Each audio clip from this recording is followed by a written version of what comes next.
بسم الله الرحمن الرحيم. يا أيها الذين آمنوا لا تتخذوا عدوي وعدوكم أولياء تلقون إليهم بالمودة وقد كفروا بما جاءكم من الحق يخرجون الرسول وإياكم أن تؤمنوا بالله ربكم إن كنتم خرجتم جهادا في سبيلي وابتغاء مرضاتي تسرون إليهم بالمودة وأنا أعلم بما أخفيتم وما أعلنتم ومن يفعله منكم فقد ضل سواء السبيل. إن يثقفوكم يكونوا لكم أعداء ويبسطوا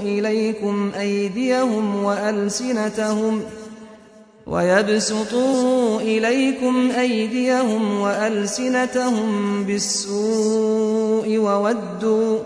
وودوا لو تكفرون. لن تنفعكم أرحامكم ولا أولادكم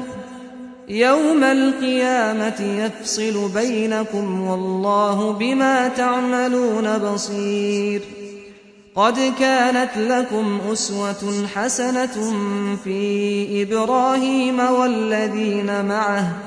إذ قالوا لقومهم إنا براء منكم ومما تعبدون من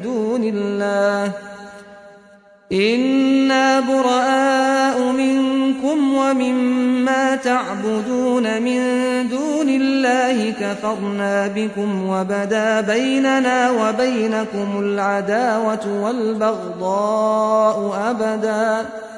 أبدا حتى تؤمنوا بالله وحده إلا قول إبراهيم لأبيه لأستغفرن لك وما أملك لك من الله من شيء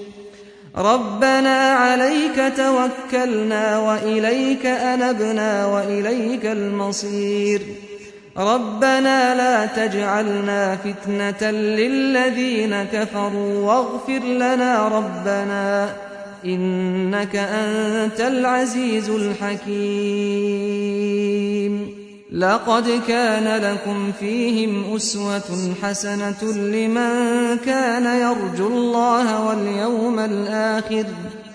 ومن يتول فإن الله هو الغني الحميد. عسى الله أن يجعل بينكم وبين الذين عاديتم منهم مودة والله قدير والله غفور رحيم. لا ينهاكم الله عن الذين لم يقاتلوكم في الدين ولم يخرجوكم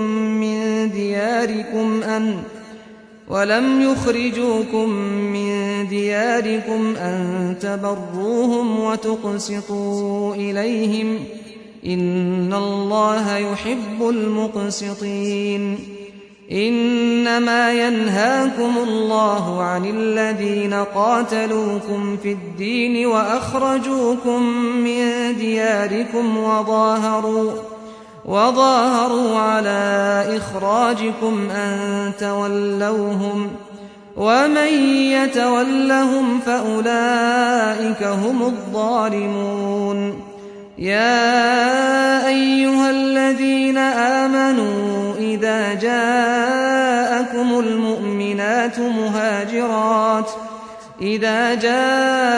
المؤمنات مهاجرات فامتحنوهن الله أعلم بإيمانهن فإن علمتموهن مؤمنات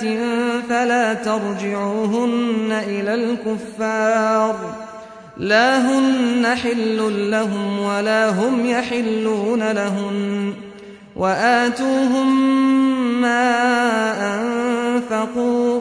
ولا جناح عليكم أن تنكحوهن إذا آتيتموهن أجورهن ولا تمسكوا بعصم الكوافر واسألوا ما أنفقتم وليسألوا ما أنفقوا ذلكم حكم الله يحكم بينكم والله عليم حكيم وإن فاتكم شيء من أزواجكم إلى الكفار فعاقبتم فآتوا الذين ذهبت أزواجهم مثل ما أنفقوا واتقوا الله الذي أنتم به مؤمنون يا أيها النبي إذا جاءك المؤمنات يبايعنك على أن لا يشركن بالله شيئا ولا يسرقن ولا يزنين ولا يقتلن أولادهن ولا يأتين ببهتان يفترينه بين أيديهن وأرجلهن ولا يعصينك في معروف فبايعهن واستغفر لهن الله إن الله غفور رحيم يا أيها الذين آمنوا لا تتولوا قوما غضب الله عليهم قد يئسوا من الآخرة كما يئس الكفار من أصحاب القبور